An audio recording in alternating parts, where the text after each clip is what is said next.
बिस्मिल्लाहिर्रहमानिर्रहीम। अस्सलाम वालेकुम डियर स्टूडेंट्स, उम्मीद करता हूँ आप खैरियत से होंगे। आज हम करेंगे 10th क्लास मैथमेटिक्स के चैप्टर नंबर 8 की एक्सरसाइज 8.2।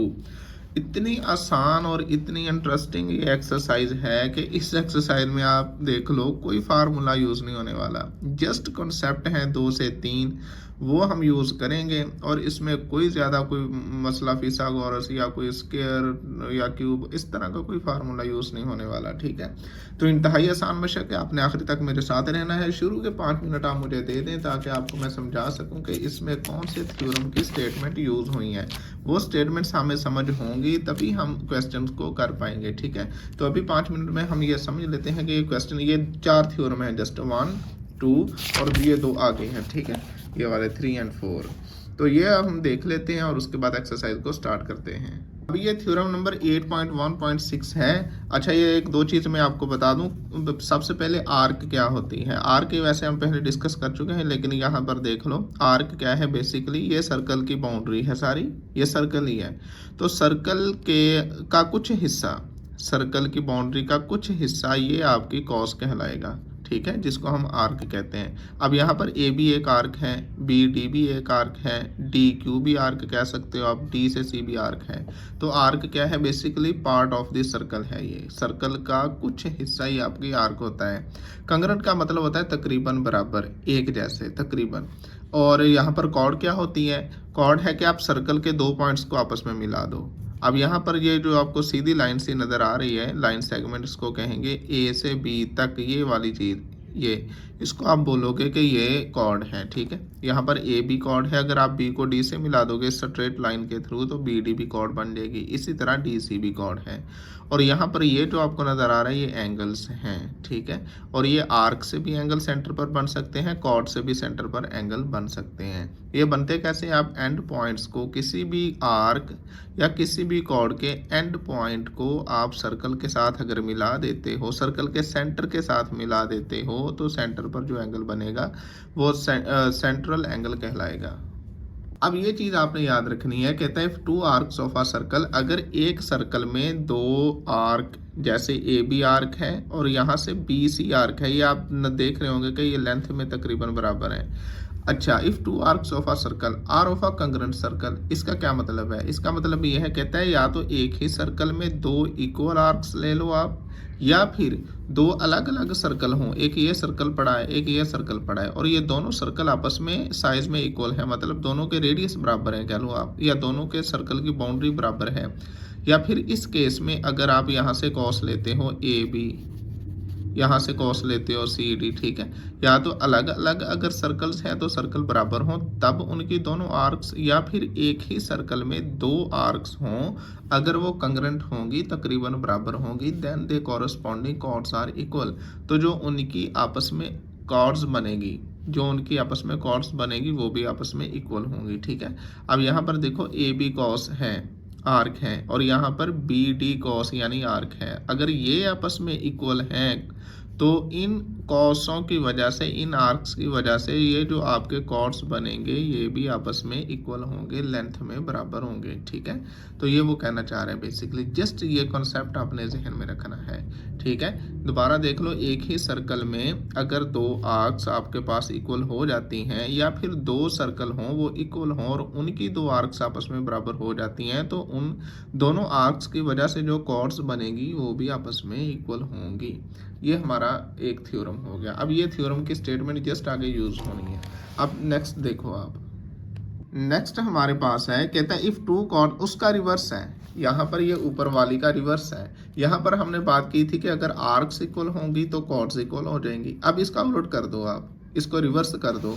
यहाँ पर ये सीन होगा कि अगर कॉर्ड्स इक्वल होंगी तो उनकी आर्क्स भी इक्वल हो जाएंगी। ठीक है, अब यहाँ पर देखो आप, if 2 chords of a circle or of a congruent circles, कहता है या तो आप एक ही दायरे में 2 कॉर्ड्स ले लो जो आपस में इक्वल हो, 2 ले लो, 3 ले लो, मिनिमम 2 का उसने कहा है, या फिर आप 2 अलग अलग सर्कल लेते हो और उनकी 2 कॉर्ड्स जो आपस में इक्वल हों, जैसे यहाँ पर ए बी और सी डी ये कॉर्ड्स आपस में इक्वल हैं। अगर ऐसा होता है equal in measurements, then their corresponding arcs, चाहे वो माइनर आर्क हो चाहे मेजर आर्क हो, तो वो भी क्या होंगी, कंग्रेंट होंगी। ठीक है, वो भी तकरीबन बराबर होंगी। मान लो ये देखो आपके पास ए बी, अब ये ए बी और ये बराबर हो जाता है सी डी के, ठीक है। ये कॉर्ड्स हैं दोनों ए बी और सी डी। अगर ये कॉर्ड्स बराबर हैं, अब इस ए बी की वजह से देखो दो आर्क्स बनती हैं। अगर हम ये पाथ अडॉप्ट करते हैं ये वाला, तो ये आपकी मेजर आर्क कहलाएगी, बड़ी आर्क, ठीक है। इसी तरह सी से इस तरफ ऊपर को जाते हैं, एंटी क्लॉकवाइज जाते हैं, तो ये बड़ी आर्क बनेगी। अगर आप ए से पी के रास्ते पी पर पहुंचते हो तो ये आपकी माइनर आर्क कहलाएगी। इसी तरह से आप सी से डी पर पहुंचते हो क्यू के रास्ते से, सी क्यू डी, तो ये माइनर आर्क कहलाएगी, ठीक है। अगर दो कॉर्ड्स इक्वल होंगी तो उन दोनों कॉर्ड्स की वजह से जो भी माइनर आर्क बनेगी, चाहे वो मेजर आर्क बनेगी, तो वो भी आपस में इक्वल होंगी, कंकरेंट होंगी, ठीक है।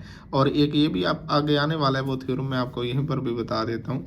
अगर दो कॉर्ड्स इक्वल होंगी तो उनकी आर्क्स भी इक्वल होंगी, और उन कॉर्ड्स की वजह से जो सेंटर पर एंगल बनेगा वो भी इक्वल होगा। ये अभी हम आगे डिस्कस करेंगे, ठीक है। तो कोई मुश्किल नहीं है, बस ये थ्योरम की स्टेटमेंट आगे हमने यूज़ करनी है। नेक्स्ट देखो, नेक्स्ट हमारे पास है 8.1.8। यहाँ पर वो एंगल की बात करेगा। देखो कहता है equal chords of a circle or of a congruent circles.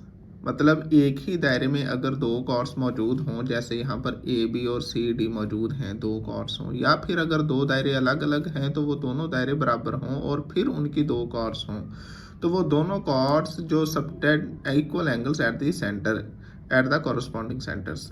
अच्छा, अब वो दोनों आपके पास जो कॉर्ड्स होंगी वो सेंटर पर इक्वल एंगल बनाएंगी। जैसे मान लो यहाँ पर ए बी एक कॉर्ड है, ठीक है, और सी डी ये दूसरी कॉर्ड है। ए बी कॉर्ड यहाँ पर सेंटर पर मैं कहता हूँ एंगल फॉर एग्जांपल बना रही है 60 डिग्री।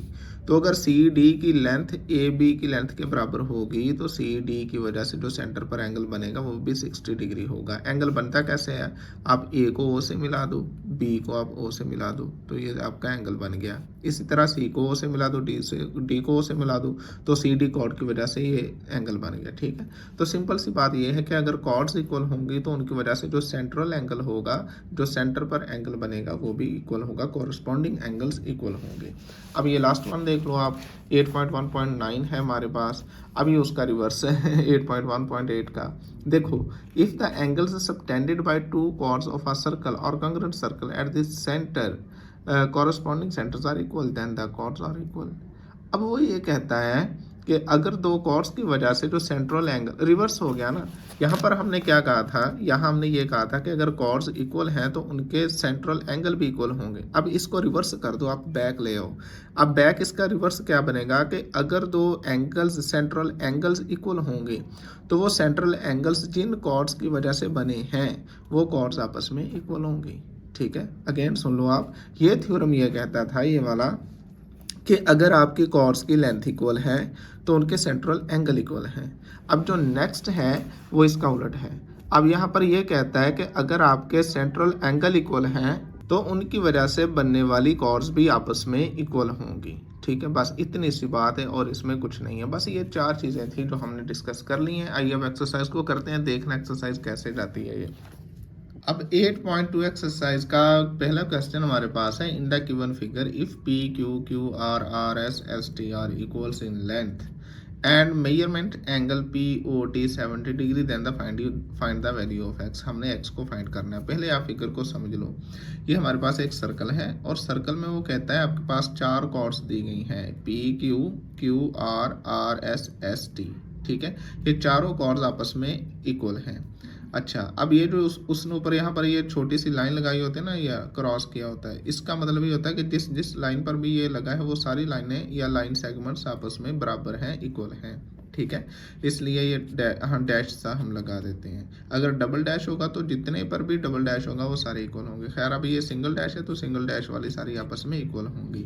अब ये P Q Q R R S S T ये चार कॉर्ड्स हैं जो कि आपस में इक्वल हैं, और साथ में उसने ये हमें बता दिया है कि एंगल पी ओ टी ये वाला एंगल, ठीक है, पी ओ टी ये एंगल आपका 70 डिग्री है। अब वो क्या कहता है, then the find the value of X, ये एक्स हमने फाइंड करना है। ये हो गया हमारा क्वेश्चन। अब इसको हम सॉल्व करते हैं। अब देखो यहाँ पर पहली बात कि ये एक सर्कल है और एक सर्कल में टोटल कितने एंगल्स होते हैं डिग्री में, वो हमें पता है 360 डिग्री होते हैं, ठीक है। और ये भी हमें पता है कि ये कॉर्ड्स सारी आपस में इक्वल हैं और ये भी हमें पता है कि अगर कॉर्ड्स आपस में इक्वल होंगी तो उनकी वजह से जो सेंट्रल एंगल बनेगा वो भी आपस में इक्वल होगा। ठीक है, तो अब यहाँ पर देखो इसको हमने करना कैसे है। अब यहाँ हम लिखेंगे वी नो दैट,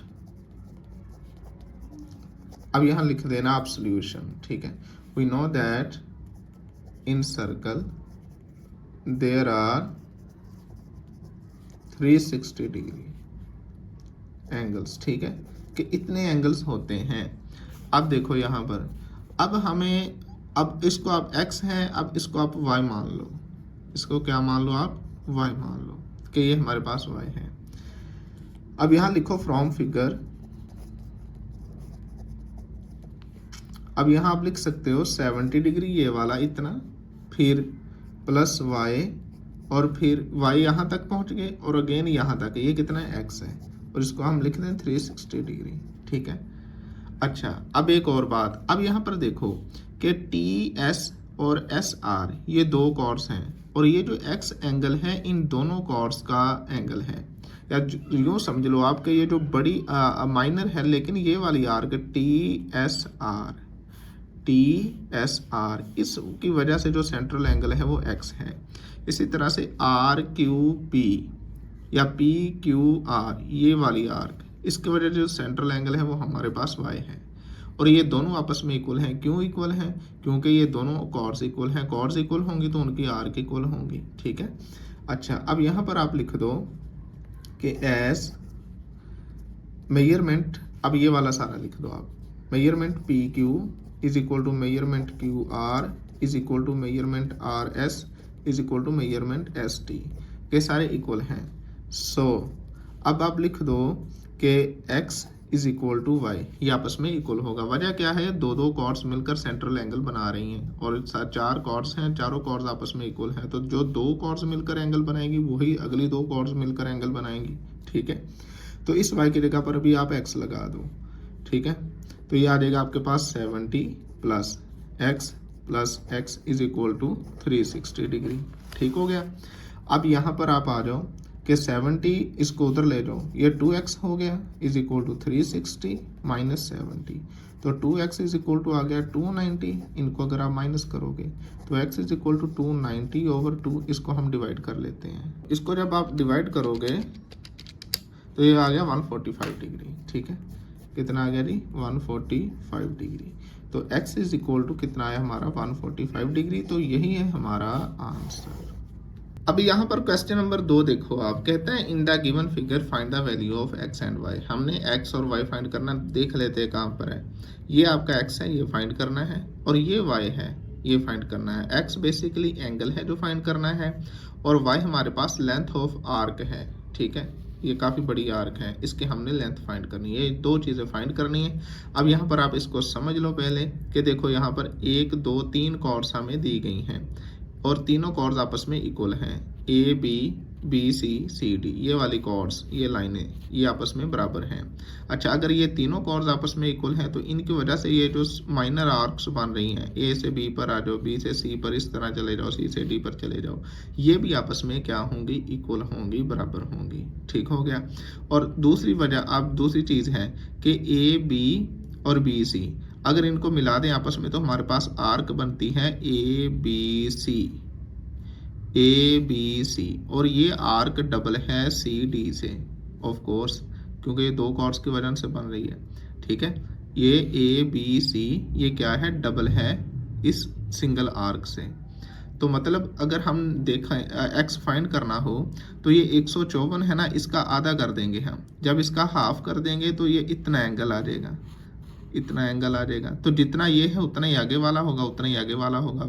वजह ये है कि इनके कॉर्ड्स आपस में इक्वल हैं, कॉर्ड्स इक्वल होंगे तो उनके सेंट्रल एंगल भी आपस में इक्वल होंगे। तो इस तरह हम x फाइंड कर लेंगे।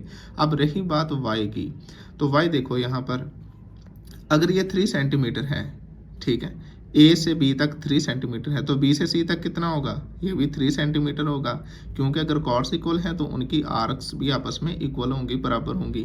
तो अगर A से B 3 सेंटीमीटर है तो B से C भी 3 सेंटीमीटर होगा, और C से D भी 3 सेंटीमीटर होगा। और Y बेसिकली हमारे पास क्या है कि B से C प्लस C से D, तो ये दोनों 3 + 3 Y कितना आ जाएगा, 6 सेंटीमीटर आ जाएगा। अब हम इसको सॉल्व कर लेते हैं। ठीक है, तो ये क्वेश्चन नंबर 2 है, एक्स और वाई फाइंड करना है, ठीक है।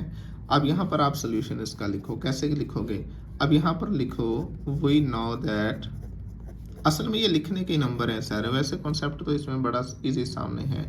We know that if chords of circle are equals, then their corresponding, we know that if the chords of a circle are equals, then their corresponding arcs are equal in length, ठीक है।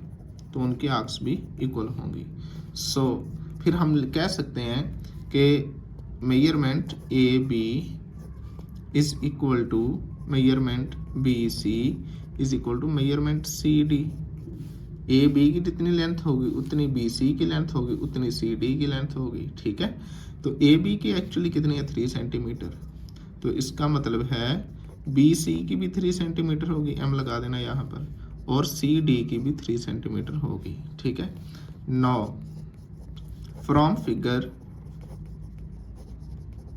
अब figure से आपको ये चीज clear है कि y is equal to measurement B C plus measurement C D, के बी सी और सी डी को मिलाएंगे तभी वो y बनेगा टोटल, ठीक है। बी सी और सी डी को मिलाएंगे तभी y टोटल बनेगा। तो y इज इक्वल टू आ जाएगा, बी सी कितना है 3 प्लस सी डी कितना है 3, तो टोटल कितना हो गया 6 सेंटीमीटर। तो y की वैल्यू हमारे पास आ गई 6 सेंटीमीटर, ठीक है। अब हमने मालूम करना है x को, ठीक है। अब यहाँ पर आप अगेन लिख दो, यहाँ पर आप लिखो वी नो दैट, शॉर्टकट करके लिख लो जैसे मर्जी लिख लो, we know that equal chords make equal angles at center of circle, ठीक है। कि अगर कॉर्ड्स इक्वल हैं तो वो सेंटर पर, सर्कल के सेंटर पर इक्वल एंगल बनाएंगी। अब ये chords A B C C D equal है। Now given that measurement A B is equal to measurement C D, A B यहाँ पर आप लिखोगे measurement B C is equal to measurement C D, कि ये तीनों आपस में इक्वल हैं।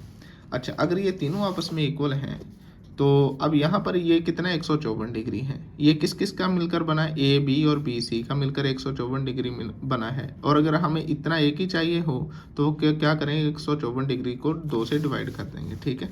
तो अब यहाँ पर लिखो आप नाउ मेजरमेंट, अब हम एंगल की बात करेंगे ना। नाउ गिवन दैट दिस, अब ये आपके पास आर्क्स इक्वल है ना, तो उनके कॉरस्पॉन्डिंग आपके सेंट्रल एंगल भी इक्वल होंगे। Now measurement angle A O B, ये वाला एंगल कितना होगा? इस टोटल का यहाँ तक इसका हाफ होगा, ठीक है। Measurement angle A O B is equal to 144/2। अब इसको आप 2 से डिवाइड कर दोगे तो देखो यहाँ पर 144 डिवाइडेड बाई 2, तो ये 77 आ गया, ठीक है।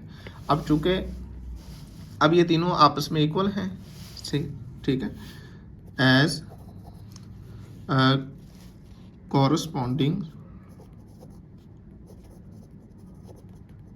corresponding angles are equal, so अब यहाँ पर आप लिख देना कि मेजरमेंट एंगल, या सिंपल लिख दो x, हमने x ही फाइंड करना है ना, तो यहाँ पर लिख दो x is equal to 77 degree, ठीक है। जितना ये है उतना ये होगा और उतना ही ये होगा, बस यही है हमारा answer, x is equal to 77 degree. Question number 3 हमारे पास बड़ा इंटरेस्टिंग क्वेश्चन है। देखो, find the value of X and Y in the given figure such that measurement A B arc is equal to measurement B D arc. हमें सिर्फ इतना उसने बताया, फिगर दी है, कुछ उसने नंबर्स वगैरह एंगल्स लिखे हैं, और ये हमें उसने बताया कि ए बी आर्क और बी से डी तक आर्क, ये दोनों आर्क्स आपस में इक्वल हैं। तो हमने फाइंड करना है एक्स एंड वाई, ठीक है। ये हमारा क्वेश्चन है, तो इसको भी हम देख लेते हैं। ये हमारे पास सर्कल है और यहाँ से ए से लेकर बी तक ये 6 सेंटीमीटर गिवन है, उसने दिया है, और बी से सी तक ये 2 सेंटीमीटर दिया है, और सी से बी तक ये y सेंटीमीटर दिया है, ठीक है। इसी तरह से यहाँ पर ये 80 डिग्री है, ठीक है, 80 है ये। यहाँ पर एंगल उसने एक 80 डिग्री दिया है और दूसरा एंगल x दिया है जो छोटी कॉस की वजह से बनता है, और तीसरा एंगल उसने 52 डिग्री दिया है। हमने x एंगल फाइंड करना है और y arc of the length find करनी है, ठीक है। अच्छा जी, अब इसको हम सॉल्व करते हैं। देखो यहाँ पर, अब आप यहाँ पर लिखोगे एज गिवन। अब ये गिवन है कि measurement A B arc is equal to measurement B D arc, कि ये दोनों आर्क्स आपस में इक्वल हैं, ये उसने हमें बता दिया है। अच्छा, अब यहाँ लिखोगे आप फ्रॉम फिगर। अब फिगर से आप देख सकते हो कि measurement A B arc is equal to measurement B C arc plus measurement C B, measurement C A से बी, बी से सी, और ये डी पॉइंट है आपका, ठीक है। यहाँ से डी आ जाएगा कि ए बी ये किसके बराबर होगा, बी सी जमा सी डी, क्योंकि बी से डी ये सारे इक्वल है ए बी के, और बी डी दो हिस्सों में डिवाइड है, बी सी और सी डी के, तो ए बी डी को तोड़ के हमने इस तरह लिख लिया। अब मेजरमेंट ए बी आपके पास गिवन है 6 है, बी सी ये आपके पास गिवन है 2 है, और ये आपको मालूम करनी है ये एक्चुअली y है, सही है। तो y इज इक्वल टू आ जाएगा 6 माइनस 2, तो y इक्वल आ गया 4, तो यहाँ से y इक्वल आ गया 4 सेंटीमीटर, ठीक है, ये एक आ गया। अब हमने x फाइंड करना है। अब देखो ए बी आर्क और बी डी आर्क ये दोनों आर्क्स आपस में इक्वल हैं लेंथ में, जितनी ए से बी है उतनी ही बी से डी है, ये उसने हमें बताया है, गिवन है। अगर ये आर्क्स आपस में इक्वल हैं तो इनकी वजह से जो सेंट्रल एंगल बनेंगे वो भी आपस में इक्वल होंगे। मतलब ये वाला 80 डिग्री, ये वाला इतना एंगल, ये बराबर होगा इतने एंगल के, यानी x जमा 52 करेंगे ना तो इन दोनों को मिलाकर फिर ये 80 के बराबर आएगा, क्योंकि x और 52 ये बी डी के अंदर ही आते हैं दोनों एंगल, बी डी कॉस की वजह से, ठीक है। तो यहाँ पर आप लिख दो कि as measurement A B arc is equal to measurement B D arc, ठीक है। सो देयर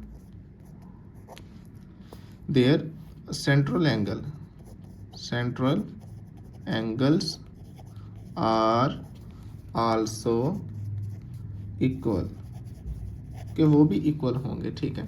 तो आप लिख सकते हो so 80 degree is equal to x plus 52 degree, सही है। तो यहाँ से x की वैल्यू आ जाएगी 80 माइनस 52, तो यहाँ से आप 80 माइनस 52 कर लो, तो ये आपके पास आ गया 28, ठीक है। x is equal to 28 degree, तो यही होगा हमारा आंसर। x 28 डिग्री है और दूसरा y is equal to 4 centimetre, ये दो हमारे आंसर हुए। अब क्वेश्चन नंबर 4 हमारे पास है, वो देखो कहता है two congruent arcs in a circular track subtend angles of 60 degree each at the center। एक सर्कल में दो आर्क्स हैं जो कि कंग्रेंट हैं, तकरीबन बराबर हैं, और दोनों आर्क्स जो सेंट्रल एंगल बनाती हैं वो 60-60 डिग्री का बनाती हैं। If the length of one chord of the circle is 10 metre, अगर उसकी एक आर्क की वजह से बनने वाले कॉर्ड की लेंथ लंबाई 10 मीटर हो, what is the length of the other chord, तो दूसरी कॉर्ड की लेंथ क्या होगी। इंतहाई आसान है, जस्ट आप कंसेप्ट को समझना। तो ये देख लो हमने इस तरह की एक फिगर बना ली है। अब आपने बात को समझना है, ये आपके पास सर्कल है, ये उसने सर्कल कहा था, और उसने दो आर्क्स ली हैं ए बी और बी सी जो कि आपस में लेंथ में इक्वल हैं, ठीक है। सोल्यूशन आप यहाँ पर लिखो, आप यहाँ लिखो let measurement A B arc is equal to measurement B C arc, के ये दोनों आपस में इक्वल हैं, ठीक है। ये फिगर हमने खुद से बनाई है, क्वेश्चन में जस्ट स्टेटमेंट गिवन है। अच्छा, अब ये दोनों आर्क्स आपस में इक्वल हैं। अब यहाँ आप लिख सकते हो कि अगर ये आर्क्स आपस में इक्वल हैं दोनों, so measurement A B chord, अब ये कॉर्ड की बात है, is equal to measurement B C chord, तो ये ए बी कॉर्ड और बी सी कॉर्ड भी आपस में इक्वल होंगी। यहाँ पर आप थ्योरम लगा सकते हो। और दूसरा ये भी थ्योरम आप लगा सकते हो कि अगर सेंट्रल एंगल आपस में इक्वल होंगे, क्योंकि उसने बुक में बताया है कि ए बी आर्क सेंटर पर 60 डिग्री का एंगल बनाती है, इसी तरह बी सी आर्क भी सेंटर पर 60 डिग्री का एंगल बनाती है। अगर ये दोनों 60 डिग्री के हैं, 60 डिग्री के हैं, तो इसके सामने जो भी कॉर्ड होगी ए बी और दूसरे 60 के सामने जो भी कॉर्ड होगी बी सी, ये दोनों भी आपस में इक्वल होंगी। ये भी आप थ्योरम लगा सकते हो। और ये थ्योरम भी आप लगा सकते हो कि अगर आपके पास दो आर्क आपके पास इक्वल हैं एक ही सर्कल में, तो उन आर्क की वजह से जो कॉरस्पॉन्डिंग आपके कॉर्ड बनेंगे वो भी आपस में इक्वल होंगे, वो भी आपस में बराबर होंगे। ठीक है, तो जो दिल करे आपका वो दोनों थ्योरम में से आप यहाँ लिख सकते हो। तो मैं यहाँ पर ये लिखूंगा कि ए बी और बी सी अब आर्क्स इक्वल हैं, ये गिवन है। सो इनकी वजह से कॉरस्पॉन्डिंग जो कॉर्ड बनेगी वो भी इक्वल होंगी। तो यहाँ पर आप लिख दो। सो अब हमारे पास बी सी, एक्चुअली हमने फाइंड क्या करना था, बी सी, तो वो हमारे पास भी कितना होगा, 10 मीटर ही होगा। ठीक है, और यहाँ आप लिख देना कि ये हमारे पास गिवन है कि A B is equal to 10 metre, ये क्वेश्चन में गिवन है। बस इतना ही, इसका और कुछ नहीं करना। तो यही होगा हमारा आंसर। अब हम देखते हैं क्वेश्चन नंबर 5 को। कहता है इन अ सर्कुलर फाउंटेन, एक सर्कुलर फाउंटेन है, सर्कल में कोई एक फाउंटेन लगा हुआ है। 2 वाटर जेट्स आर इंस्टॉल्ड, जिसमें 2 वाटर जेट्स हैं जो पानी को फेंकते हैं ऊपर की तरफ, such that they spray water along arcs of equal length. दोनों जेट्स वो जो पानी फैलाते हैं वो इक्वल लेंथ में फैलाते हैं, कॉस की शक्ल में, आर्क की शक्ल में फैलाते हैं, और वो लेंथ में इक्वल हैं। If one jet spray between point P and Q and the straight line distance chord PQ is 12 metre, what is the straight line distance chord RS covered by the second jet spraying along arc RS which is congruent to arc PQ। अच्छा जी, अब यहाँ पर वो कहता है कि PQ cord ये बनेगी, PQ कॉर्ड, उसकी लेंथ 12 मीटर है। अब क्वेश्चन को आप समझो। अब यहाँ पर क्वेश्चन नंबर 5, इसको देखना। अब यहाँ पर देखो, आपके पास ये एक मान लो सर्कुलर फाउंटेन है और यहाँ पर 2 जेट्स लगे हुए हैं। ठीक है, जो पानी को फेंकते हैं, 2 जेट्स यहाँ पर लगे हैं। अच्छा, अब ये जो दोनों जेट्स हैं ये सर्कुलर पाथ में पानी को फेंकते हैं और वो सर्कुलर पाथ दोनों के लिए इक्वल है। मतलब अगर मान लो यहाँ पर ए जेट है, इसको आप 1 जेट नंबर कह दो, इसको 2 नंबर कह दो, तो ये जो जेट पानी फेंकता है ऊपर को यहाँ पर, तो वो ए बी कॉस पर फेंकता है। इसी तरह जेट 2 जो फेंकेगा वो सी डी पर फेंकेगा। ठीक है, अब वो ये कहता है कि ए बी की कॉर्ड आपके पास, ए बी कॉर्ड, इसकी लेंथ उसने हमें कितनी दी है, ये उसने हमें दे दी है 12 मीटर। अब वो ये कहता है कि अगर आप सी डी को मिलाते हो तो बताओ क्या ये भी 12 मीटर होगी या नहीं, तो बिल्कुल होगी। वजह इसकी ये है कि उसने हमें क्वेश्चन में बताया है कि वो इक्वली पानी को सबटेंड करते हैं, इक्वली पानी को फैलाते हैं। तो जितना ए बी जेट नंबर 1 जितना पानी को फैलाएगा उतना ही जेट नंबर 2 भी पानी को फैलाएगा। तो अब यहाँ आप लिखोगे कि as measurement A B arc is equal to measurement D C arc, के ए बी आर्क और सी डी आर्क इक्वल होंगे।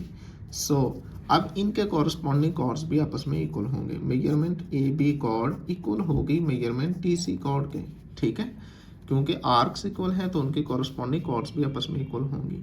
अब ए बी हमारे पास 12 है तो इस ए बी की जगह 12 रख दो तो डी सी भी 12 आ जाएगा। सही है, तो as measurement A B that is equal to 12 metre. ठीक है, मीटर है ये। तो अब अगर ये 12 मीटर है तो डी सी भी 12 होगा, क्योंकि दोनों आपस में इक्वल हैं। तो बस यही हमारा आंसर है कि डी सी कॉर्ड जो है इसकी लेंथ भी 12 मीटर होगी। अब यहाँ पर क्वेश्चन नंबर 6 देखो। कहता है इन सर्कुलर पार्क, एक पार्क है, सर्कुलर है, दायरे की शक्ल की पार्क है। 2 walkways A B and C D are both straight path chords, मतलब कॉर्ड्स हैं वो, ऑफ लेंथ 14 मीटर्स। अब ये 2 कॉर्ड्स हैं ए बी और सी डी, मतलब ए बी कॉर्ड यानी ए बी लाइन सेगमेंट के एंड पॉइंट ये भी सर्कल की बाउंड्री पर है और सी डी के एंड पॉइंट भी सर्कल की बाउंड्री पर है, और ए बी और सी डी दोनों आपस में इक्वल हैं। What can be said about the minor arcs subtended bye these walkways. तो इन रास्तों की वजह से माइनर आर्क्स जो बनते हैं उसके बारे में आप क्या कहते हो, ये क्वेश्चन है उसका। अब मान लो ये आपका सर्कुलर पार्क है, ये सर्कुलर पार्क है, और यहाँ पर ये 2 वॉकवे, मतलब ये 2 रास्ते हैं, ए बी एक रास्ता है और सी डी एक रास्ता है। ठीक है, इस तरह कर लेते हैं। चले, अब ये मैं रफ सा कर रहा हूँ, ये इस तरह कर लेते हैं इसको। ये 2 रास्ते हैं यहाँ पर, ए बी और सी डी 2 रास्ते हैं, और वो कहते हैं दोनों रास्ते आपस में इक्वल हैं। मतलब अब यहाँ आप इसको लिखो as given that measurement AB is equal to measurement CD that is equal to 14 metre. ये उसने हमें गिवन दिया हुआ है कि दोनों जो रास्ते हैं उनकी लेंथ लंबाई 14 मीटर है और वो दोनों कॉर्ड्स हैं, मतलब दोनों रास्ते ये सर्कल की बाउंड्री को टच कर रहे हैं। ठीक है, अब वो ये कहता है कि इन कॉर्ड्स की वजह से ये जो माइनर आर्क है इसके बारे में आप क्या कहते हो। तो इसके बारे में हम यही कहेंगे कि अगर ये दोनों रास्ते आपस में इक्वल हैं, चूंकि ये दोनों कॉर्ड्स हैं सर्कल की, तो इनकी वजह से जो इनकी कॉरस्पॉन्डिंग माइनर आर्क हैं वो भी लेंथ में इक्वल होंगी, बराबर होंगी। ठीक है, तो इसका और कुछ नहीं लिखना, बस आप यहाँ इसका यही लिख दो। So there CORRE corresponding, so their corresponding minor arcs are equal, या कंग्रेंट लिख दो आप। ठीक है, स्पेलिंग चेक कर लेना। तो उनके जो कॉरस्पॉन्डिंग आर्क्स होंगी वो भी आपस में कंग्रेंट होंगी। तो यही होगा हमारा आंसर। अब यहाँ पर क्वेश्चन नंबर 7 हमारे पास है। इन टू कंग्रेंट सर्कुलर क्लॉक्स, दो क्लॉक हैं और दोनों सर्कुलर कंग्रेंट है, मतलब एक जैसे क्लॉक हैं दोनों, कोई छोटा बड़ा नहीं है। The minute hand points from the centre to the 3 on both, दोनों पर जो मिनटों वाली सुई है वो 3 पर पहुंची हुई है। ठीक है, 3 नंबर पर पहुंची हुई है मिनटों वाली सुई, दूसरों का जिक्र नहीं है। A decorative string connects 3 to 9 on both clock, एक डेकोरेटिव हमारे पास रस्सी है, कह लो स्ट्रिंग है, जो कि 3 और 9 को आपस में कनेक्ट करती है। ठीक है, ये फिगर से मैं आपको समझाता हूँ यहाँ पर। अच्छा जी, are the arcs from 3 to 9 on both clocks congruent, तो कहता है कि arcs are the arcs from, कि इनकी वजह से जो आर्क होंगी वो आपस में इक्वल होंगी या नहीं। ये दो क्लॉक्स हैं आपके पास, दोनों क्लॉक्स आपस में इक्वल है लेंथ, ये सर्कुलर आर्क कंग्रेंट है दोनों, और दोनों की मिनटों वाली सुइयां 3-3 पर है। अब वो ये कहता है कि यहाँ पर स्ट्रिंग है एक, 3 को 9 से कनेक्ट करती है, वो मान लो इस तरह से है, इसी तरह यहाँ पर है, तो 3 और 9 को आपस में कनेक्ट करती है। अब वो कहता है कि क्या ये दोनों स्ट्रिंग्स आपस में, ये जाहिर बात है ये दोनों स्ट्रिंग आपस में क्या होंगी, इक्वल होंगी। अब ये पूछता है कि 3 to 9 की वजह से ये जो आर्क बन रही है, ये आर्क, ये वाली नीचे वाली दोनों ले लो आप या दोनों ऊपर वाली ले लो आप, तो कहता है कि बताइए क्या दोनों आर्क्स आपस में वो इक्वल हैं। तो इसका सोल्यूशन आप लिख दोगे कि यस। ठीक है, बोथ आर्क्स आर कंग्रेंट। ठीक है, बस इतना सा आपने आंसर लिख देना है कि ये जो दोनों आर्क्स बनेंगी वो आपस में इक्वल होंगी। वजह यही होगी कि चेक करो आप, ये 3 to 9, इसको आप ए कह लो, बी कह लो, इसको आप सी कह लो, इसको डी कह लो। ABCD ये स्ट्रिंग है बेसिकली, और ये देखो तो डायामीटर बन रहा है, सेंटर से पास हो रही हैं, तो सेंटर से जो कॉर्ड पास हो रहे हैं उसको हम डायामीटर कहते हैं। तो अगर सर्कल इक्वल हैं तो उनके डायामीटर्स भी इक्वल होंगे। अगर ये दोनों कॉर्ड्स इक्वल हो गई हैं, मतलब डायामीटर बन गए हैं, तो इनकी वजह से जो भी आर्क होगी वो भी आपस में कंग्रेंट होंगी, इक्वल होंगी। तो यही है हमारा आंसर। डियर स्टूडेंट्स, इस एक्सरसाइज में आपने देखा कि कुछ भी हमारे पास कोई खास इतना फार्मूला यूज नहीं होने वाला, जस्ट कॉन्सेप्ट है। तो पहले वाले अगर आप 5 से 8 मिनट देखे होंगे तो आपको समझ आ गई होगी ये एक्सरसाइज करनी कैसे है। बड़ी इंपॉर्टेंट एक्सरसाइज है और बड़े मजे की छोटी सी एक्सरसाइज है, इसको आपने लाजमी कर लेना है। और इसमें से मे भी वो आपको शॉर्ट क्वेश्चन दे, क्योंकि ये कोई इतने लेंथ नहीं, स्टेटमेंट जस्ट आपको बड़ी लग रही है लेकिन इसका सोल्यूशन इतना बड़ा नहीं है। ठीक है, तो इसको देखिएगा, कहीं से कोई समझ नहीं है, कोई कॉन्सेप्ट, कोई मिसकंसेप्शन आपके जहन में रहती हो तो आप कमेंट सेक्शन में पूछ सकते हो। तो इंशाल्लाह अब नेक्स्ट हम रिव्यू एक्सरसाइज 8 में मिलते हैं। तब तक अपना ढेर सारा ख्याल रखिएगा। चैनल को सब्सक्राइब नहीं किया तो कर दीजिएगा, अपने दोस्तों के साथ शेयर कीजिए। मिलते हैं नेक्स्ट वीडियो में। अल्लाह हाफिज़।